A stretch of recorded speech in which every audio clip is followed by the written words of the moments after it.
जानते कि फैक्ट्री में पटाखे कैसे बनाए जाते और कैसे लोग पटाखे बनाकर कमा रहे हैं करोड़ों रुपए। आखिर पटाखों में डाला जाने वाला बारूद किस चीज से बनता है जिससे पटाखे इतना बड़ा आवाज करता है? और क्या आपको पता है कि पटाखे कहाँ पर बनाए जाते हैं? अगर नहीं पता तो चलिए आज हम आपको बताते हैं। फुलझड़ी मेकिंग प्रोसेस आम पटाखों में से एक है जिसे बच्चों से लेकर बड़ों तक हर कोई पसंद करता है, क्योंकि ये जलाने में काफी आसान और इससे कोई खतरा भी नहीं होता। तो चलिए जानते हैं आखिर ये फैक्ट्री में कैसे बनती है।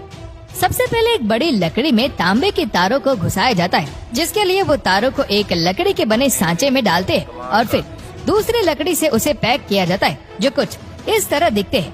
अब इन तारों को एक खास तरह के पेस्ट में डुबाया जाता है जिसे स्पार्कलर मटेरियल या फुलझड़ी इतनी अच्छे से जलती है। अब लिक्विड में डुबा कर निकालने के बाद जब ये लिक्विड सूख जाते हैं तब फिर से इस लिक्विड में डुबाया जाता है ताकि ये और मोटा हो सके। फिर इसके ऊपर मैग्नीशियम का पाउडर डाला जाता है। ये वही पाउडर है जो जलने के बाद कुछ इस तरह दिखते हैं। बाद में पेस्ट पाउडर के साथ चिपक कर सूख जाती है और इसे सूखने के लिए कम से कम 2 से 3 दिन का समय लगता है। अब फुलझड़ी अच्छे से सूखने के बाद इसे निकाल कर एक जगह पर इकट्ठा करके उन्हें गिनकर कार्डबोर्ड के बॉक्स में पैक करके मार्केट में बेचने के लिए भेज दिया जाता है।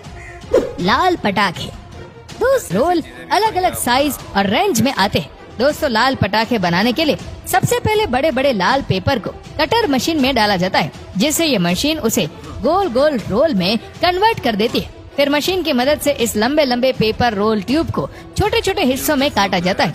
फिर इस छोटे छोटे टुकड़ों को एक चौकोर ट्रे में पैक किया जाता है। फिर एक मशीन की मदद से इस ट्यूब के बॉटम वाली साइड को सील कर देते हैं। उसके बाद वर्कर्स इन टूल्स को एक राउंड में भरकर हेक्सागोनल जाता है, जहां उसमें क्रैकिंग मटेरियल और फ्यूज डाला जाता है। उसके बाद इन्हें कन्वेयर बेल्ट के जरिए मशीन में भेजा जाता है, जहां उसमें लगे फ्यूज को अच्छे से फिक्स किया जाता है। अब इनकी लड़ियां बनाकर पैक करके मार्केट में भेज देते हैं। दोस्तों, ये सारी प्रोसेस चाइना जैसे देशों में मशीनों से की जाती है, लेकिन हमारे देश में ये सारी bomb making.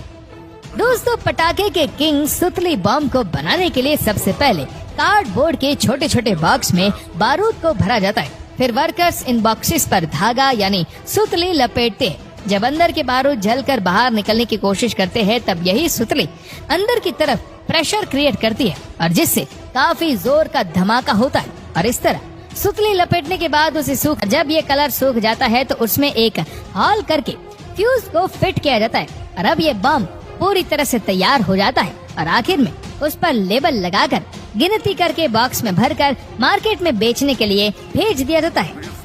Rocket making process.